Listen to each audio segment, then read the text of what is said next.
আমি রোকেয়া হলের ভিতরে চিফ রিটার্নিং অফিসার কর্মকর্তার অনুমতি নিয়ে প্রবেশ করেছি এবং সেই ঘটনার সত্যতা আমি পেয়েছি।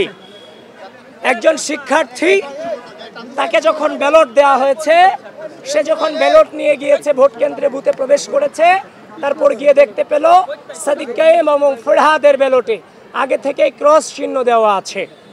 তো সুতরাং যেটা বর্তমান নতুন বাংলাদেশের রাজনৈতিক পরিপ্রেক্ষিতে যেটা অশনি সংকেত, আমি দ্রুত ভোট কেন্দ্রে প্রবেশ করেছি, ম্যাডামদের সাথে কথা বলেছি, তারাও বলেছে এটা কিভাবে হয়েছে তারা জানেন না। তো সব কিছু মিলিয়ে ঘটনার সত্যতা আছে। আপনারা প্রপার ইনভেস্টিগেশন আপনারা আপনাদের জায়গা থেকে করবেন এবং অনাবাসিক শিক্ষার্থীদেরকে আহ্বান করছি, প্রিয় ঢাকা বিশ্ববিদ্যালয়ের শিক্ষার্থীবৃন্দ, বাংলাদেশের স্বাধীনতা, বাংলাদেশের সার্বভৌমত্ব, এই বিশ্ববিদ্যালয়ের শিক্ষার্থীদের মানবাধিকার এবং এই বিশ্ববিদ্যালয়ের শিক্ষার্থীদের মত প্রকাশের স্বাধীনতাকে যেন কেউ মত প্রকাশের স্বাধীনতাকে অক্ষুণ্ণ রাখতে আপনাদের স্বতঃস্ফূর্ত উপস্থিতি একান্তই কাম্য। প্রিয় অনাবাসিক শিক্ষার্থীবৃন্দ, যে যে অবস্থায় আছেন আপনারা ঢাকা বিশ্ববিদ্যালয়ের কেন্দ্রগুলোতে চলে আসেন, ভোটাধিকার প্রয়োগ করেন। এদেশের মানবাধিকার, বাক স্বাধীনতা এবং বাংলাদেশের স্বাধীনতা সার্বভৌমত্বের চেতনাকে অক্ষুণ্ণ রাখবার জন্য আপনাদের ভোটাধিকার প্রয়োগ একান্তই গুরুত্বপূর্ণ, একান্তই গুরুত্বপূর্ণ। আবারও বলছি, অনাবাসিক শিক্ষার্থীবৃন্দ, আপনারা ভোট প্রয়োগ করতে দ্রুত চলে আসুন। যারা অভিযোগ করলো আপনাদের নামে, সেটার বিরুদ্ধে কি অভিযোগ করেছে? আমি আপনাদের সামনে বলছি, আপনারা সাংবাদিক বৃন্দ, আপনাদেরকে আমি আহ্বান করছি, আপনারা গঠনতন্ত্র পড়ুন। গঠনতন্ত্রতে বলে দেয়া আছে পুলিং এজেন্ট এবং প্রার্থীরা ভোট কেন্দ্রে প্রবেশ করতে পারবে। এটা স্পষ্টভাবে লেখা আছে হচ্ছে যে আপনার গঠনতন্ত্রে।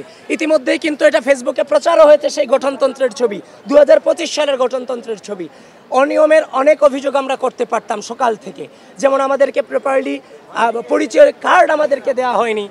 হল বুথগুলোতে দু একটা বুথে আমি প্রবেশ করতে পেরেছি, বাদবাকি সবগুলোতে আমাদেরকে এতিমের মতো কেন্দ্রের সামনে দাঁড় করায় রাখা হয়েছে।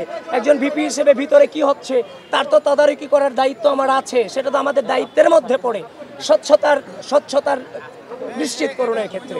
তো সুতরাং যারা আমার বিরুদ্ধে এই ধরনের অভিযোগ করেছে এবং যারাই আচ্ছা যে গঠনতন্ত্র না পড়ে এই সংবাদটা যারা ঢালাওভাবে প্রচার করেছেন, আমি আপনাদের আহ্বান করব, এই জুলুমগুলা করা উচিত নয়। কারণ যখন আপনি এগুলো করে ফেলেন, এগুলোর ক্লারিফিকেশন দেওয়ার পর আগেই চরিত্র হনন করে ফেলা হয়। সুতরাং এখনো পর্যন্ত সজ্ঞানে এই নির্বাচনকে সর্বোচ্চ সহযোগিতা করে যাচ্ছি। কোনো প্রকার বাধা তো দূরের কথা, বিন্দু পরিমাণ হচ্ছে যে আপনার আচরণবিধি লঙ্ঘনের চেষ্টাটুকু আমরা করছি না। আবিদ ভাই, বাকশাস থেকে অভিযোগ করা হচ্ছে যে 21 হলে আপনাদের নামে যে ব্যালটগুলো রয়েছে সেখানেও ক্রস চিহ্ন দেওয়া আছে, বিশেষ করে কাদের এবং বাকের বলেছে, এই বিষয়ে কি বলবেন? সেটা সম্পর্কে এখনো পর্যন্ত 21 হল দিকে যায়নি এবং সে খবরটা আমার কাছে আসেনি। ইতিমধ্যেই রোকেয়া হল সম্পর্কে যেটা দেখেছি সেটা সম্পর্কে মন্তব্য করছি।